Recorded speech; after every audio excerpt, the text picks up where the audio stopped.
आज mobile repairing course का day 17 है और आज हम जानेंगे पीसीबी के बारे में। पीसीबी प्रिंटेड सर्किट बोर्ड, जो मोबाइल का मदरबोर्ड होता है, मोबाइल की जो पीसीबी होती है, आज हम उसके बारे में जानेंगे। क्योंकि बहुत सारे फॉल्ट ऐसे होते हैं कि हम फ़ोन की आईसी तक चेंज कर देते हैं, रिवॉल्व कर देते हैं, लेकिन वो प्रॉब्लम फिर भी ठीक नहीं होती है।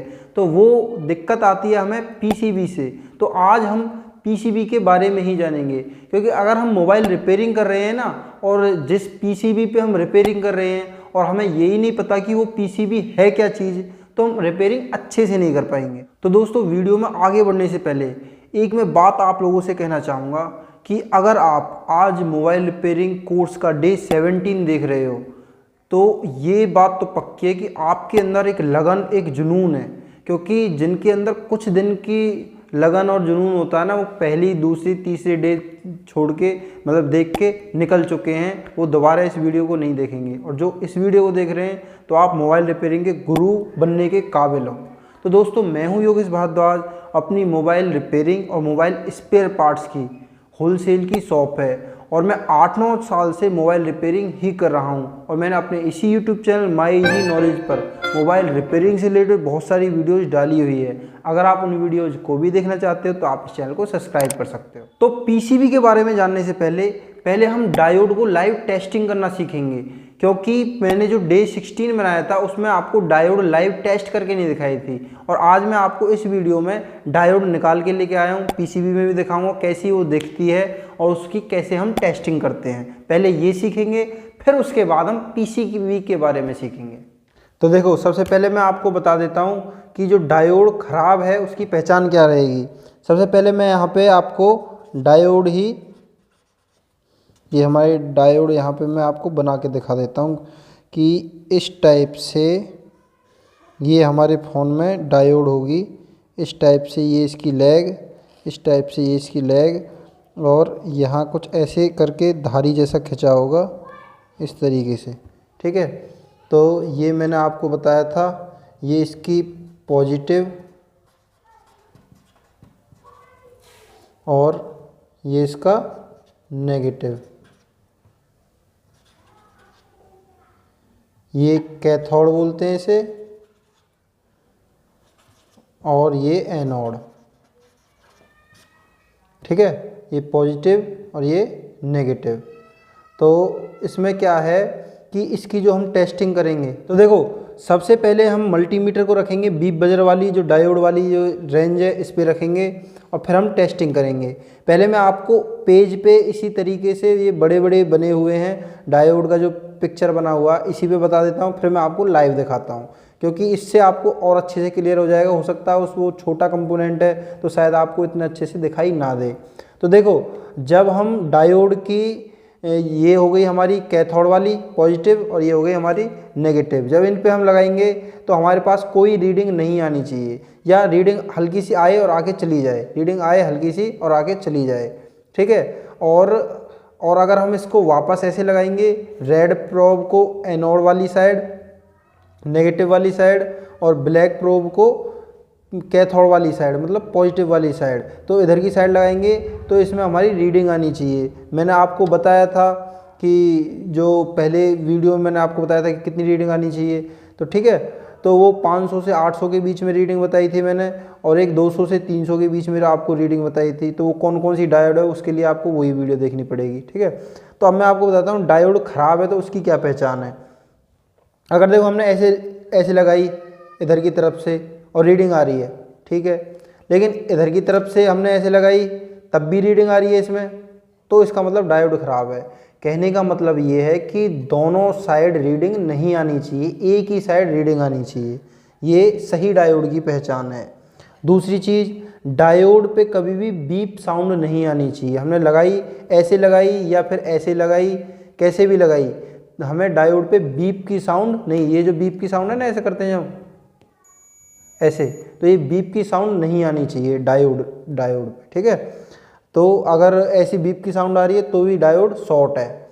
अगर कोई भी वैल्यू नहीं आ रही किसी भी साइड। हमने इधर साइड लगाई तब भी कोई वैल्यू नहीं आ रही, हमने इधर घुमा के लगाई तब भी कोई वैल्यू नहीं आ रही। जो मैंने आपको बताई कि अगर हम पॉजिटिव को पॉजिटिव पे, नेगेटिव को नेगेटिव पे रखेंगे तो कोई वैल्यू नहीं आनी चाहिए। अगर हम इनको उल्टा रखें, पॉजिटिव को नेगेटिव पे, नेगेटिव को पॉजिटिव पे, मतलब कैथोड वाली पे नेगेटिव और जो एनोड वाली है इस पे पॉजिटिव, तो हमें रीडिंग आनी चाहिए। लेकिन इस पे कोई भी रीडिंग नहीं आ रही दोनों साइड से, तो इसका मतलब तब भी डायोड हमारी ख़राब है। तीन ही कंडीशन है, ये याद रखना, सिंपल सिंपल सी है। डायोड के दोनों साइड रीडिंग नहीं आनी चाहिए, पहली कंडीशन। दूसरी कंडीशन, डायोड पे बीप नहीं आनी चाहिए। तीसरी कंडीशन, दोनों साइड अगर रीडिंग नहीं आ रही तो भी डायोड ख़राब है। तो देखो, ये हमारा पीसीबी बोर्ड, मतलब जो मोबाइल का मदरबोर्ड है वो ये है। ये फ़ोन का बैटरी कनेक्टर है, ठीक है। मैं इस वाले बैटरी कनेक्टर, इस वाले बोर्ड को आपको इसलिए दिखा रहा हूँ। वैसे आज का जो ज़माना है, इस टाइम पे ऐसे मदरबोर्ड नहीं है, इनबिल्ट बैटरी आती है। फिर भी जो आपको अच्छे से समझ में आ जाए, लेटेस्ट बोर्ड पे भी हम काम तभी कर पाएंगे जब हमें पुराने बोर्ड पे सारी सर्किट कैसे काम करती है वो पता होगा। क्योंकि पुराने मदरबोर्ड, जो पुराने फ़ोनों के मदरबोर्ड हैं, उनमें ज़्यादा अच्छे से क्लियर सब कुछ साफ साफ दिखाई देता है। तो ठीक है, तो ये हमारा जो बैटरी कनेक्टर है, इसके पास में लगी हुई है ये डायोड। ये डायोड कई जगह होती है, हमारे लाइट सेक्शन में होती है, हमारे चार्जिंग सेक्शन में होती है। डायोड के भी अलग अलग प्रकार, जैसे जीनर डायोड, ठीक है, नॉर्मल डायोड। तो ये हमारी नॉर्मल डायोड यहाँ पे लगी हुई है, ठीक है। तो यहाँ पे ये जो डायोड है, इसको जब हम चेक करेंगे तो आपको दिखाई दे रहा है, आप गौर से देखोगे ना, तो इस इधर साइड ये लाइन बनी हुई है, ये लाइन, और ये वाले हिस्सा ब्लैक है पूरा, ठीक है, और कुछ लिखा हुआ है HD करके, ठीक है, ये लाइन बनी हुई है। तो हम इस लाइन से पहचान लेंगे कि हमारा कौन सा वाला सिरा पॉजिटिव है और कौन सा वाला नेगेटिव है। तो हमारा कौन सा वाला सिरा पॉजिटिव है, ये वाला पॉजिटिव। आपने पहली वीडियो देख रखी होगी तो आपको पता है हमारा ये वाला सिरा पॉजिटिव है और ये वाला सिरा नेगेटिव है। तो देखो, अब हम मल्टीमीटर को जब यहाँ पे इस वाली प्रॉब को, रेड प्रॉब को इधर लगाएंगे और ब्लैक प्रॉब को इधर लगाएंगे, यहाँ पे लगाई, और मल्टीमीटर को हमने कर रखा है डायोड रेंज पे सेट, ठीक है, डायोड रेंज पे। यहाँ पे आप देख सकते हो ये हमारा मल्टीमीटर है डायोड रेंज पे, बीप बजर वाली जो डायोड रेंज है इस पे। और जब हम लगाएंगे तो हमारे पे इसमें कोई रीडिंग आनी चाहिए, नहीं आनी चाहिए? बताओ बताओ, आनी चाहिए या नहीं आनी चाहिए? नहीं आनी चाहिए। हमने इसको इधर लगाया, पॉजिटिव को पॉजिटिव पे, नेगेटिव को नेगेटिव पे, देखा तो हमारे इसमें कोई रीडिंग नहीं आ रही, या रीडिंग आके और जल्दी से चली जाए, ठीक है। तो ये हमारी डायोड की टेस्टिंग है। अब हम वापस इनको उल्टी साइड से लगाएंगे, यानी कैथोड और एनोड का जो सिस्टम है। हमारा कैथोड कौन सा है?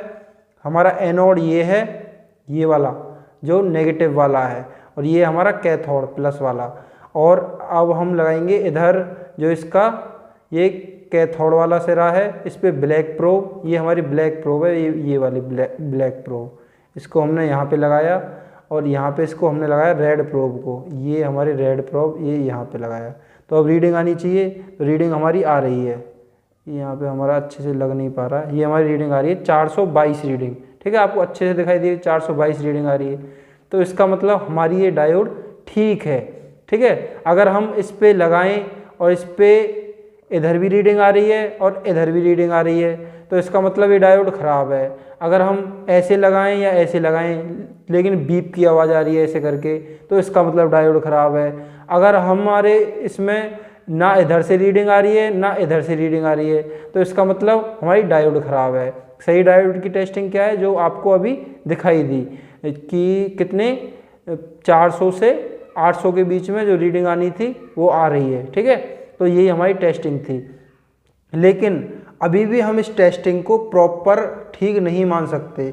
वैसे तो ऐसा हो सकता है कि इसमें हमारे जब बोर्ड में एक लगा हुआ है डायोड और हमने इसको टेस्ट किया है, टेस्ट करने के बाद जब हम इसको लगा रहे हैं तो ये बीप की आवाज़ आ रही है इसमें, या फिर दोनों साइड रीडिंग दे रहा है, तो उस कंडीशन में हम डायोड को ख़राब नहीं मानेंगे। उस कंडीशन में हम क्या करेंगे, जो हमारी डायोड है, ये हमारी डायोड है, देखो मैंने बोर्ड में से निकाल रखी है एक डायोड, मैं आपको दिखा देता हूँ। ये हमारी डायोड है, इसको हम सीधा कर देते हैं, ये हमारी डायोड है, ठीक है। तो इस डायोड को हम पहले बाहर निकालेंगे मदरबोर्ड से, उसके बाद इसकी टेस्टिंग करेंगे। टेस्टिंग क्या है, सेम इसकी जो पिन है इन पे हम लगाएंगे, ये हमने लगा दिया, ठीक है।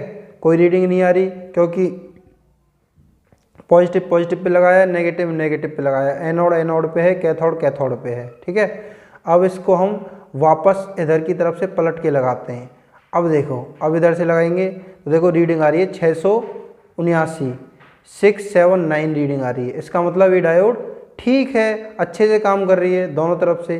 तो यही है कि अगर हमें इस मदरबोर्ड में लगी हुई जो डायोड है वो हमें ख़राब लग रही है, उसकी रीडिंग ठीक नहीं आ रही है, बीप की जो मतलब हमारी ख़राब वाली कंडीशन है डायोड की वो आ रही है, तो मदरबोर्ड से बाहर निकाल के तब डायोड की टेस्टिंग करेंगे। तो ये हमारी डायोड की टेस्टिंग थी।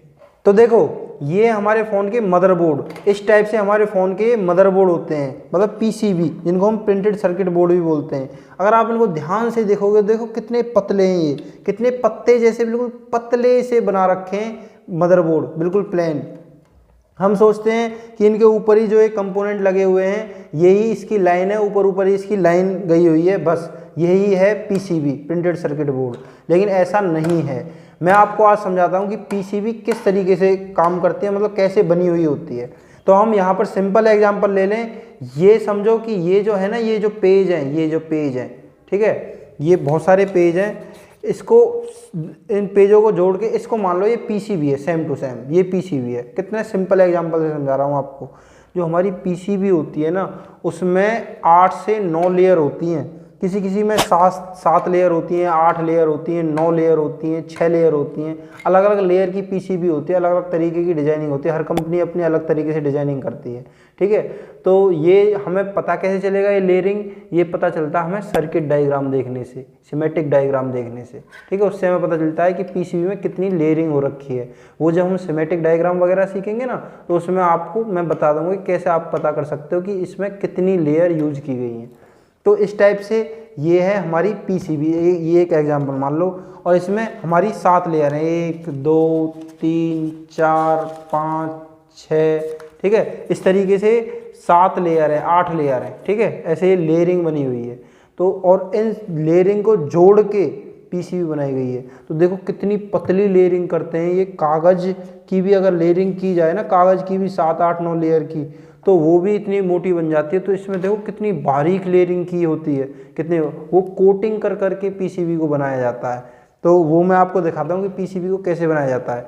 जैसे कि सिंपल सा मैं आपको एक चीज़ दिखाता हूँ, जैसे कि ये एक लेयरिंग है, ठीक है, और इस पर वायरिंग कर दी, ये अंदर अंदर इस पर वायरिंग कर दी, तार जोड़ दिए, इस तरीके से ये वायरिंग हुई पड़ी है इसके अंदर अंदर, किसी के कोई कनेक्शन, किसी के कोई कनेक्शन, ठीक है। अब क्या करेंगे, इसको दूसरी लेयर से ढक देंगे इसके ऊपर, और यहाँ से कुछ स्क्रैच कर करके यहाँ पे पॉइंट निकाल देंगे, ठीक है। वो उनको पता होता है जब वो लेयरिंग करते हैं। उसके बाद इसमें भी कुछ लेयरिंग करेंगे, किसी कहीं से सप्लाई दी, कहीं की किसी से कुछ, कहीं से कुछ। फिर उसके बाद फिर एक और लेयर बना देंगे। लेयर समझ रहे हो, जैसे हम यूवी मास्क ग्लू जो यूज करते हैं ना, उससे लेयर बनाते हैं, ऐसे ये भी उससे लेयर बना देते हैं।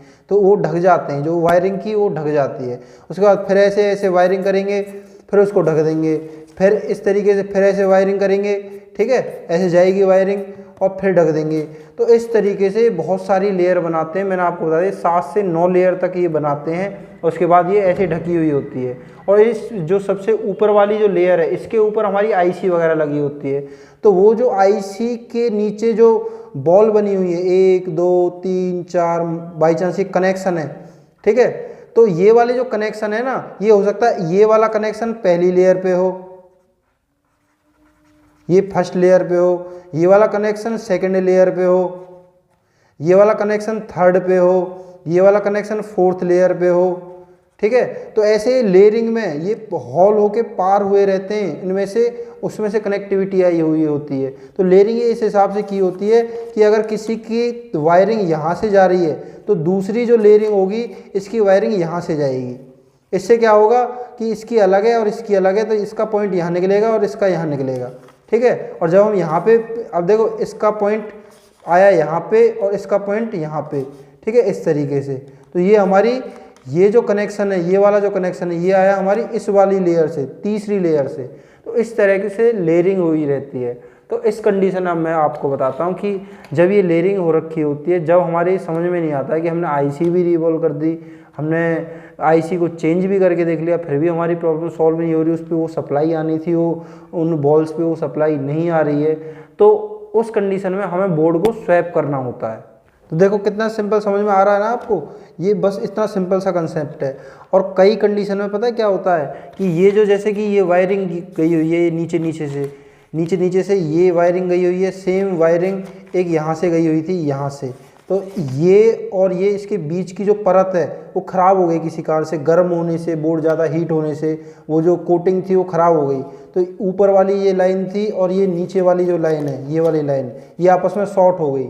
तो अब तो कुछ नहीं कर सकते इस कंडीशन में, हम इतने तो वो है नहीं कि वो तो ऐसे होती है यूज एंड थ्रो वाली पीसीबी बनाई जाती हैं, मतलब उनको ज़्यादा उसमें फिर रिपेयर भी नहीं कर सकते।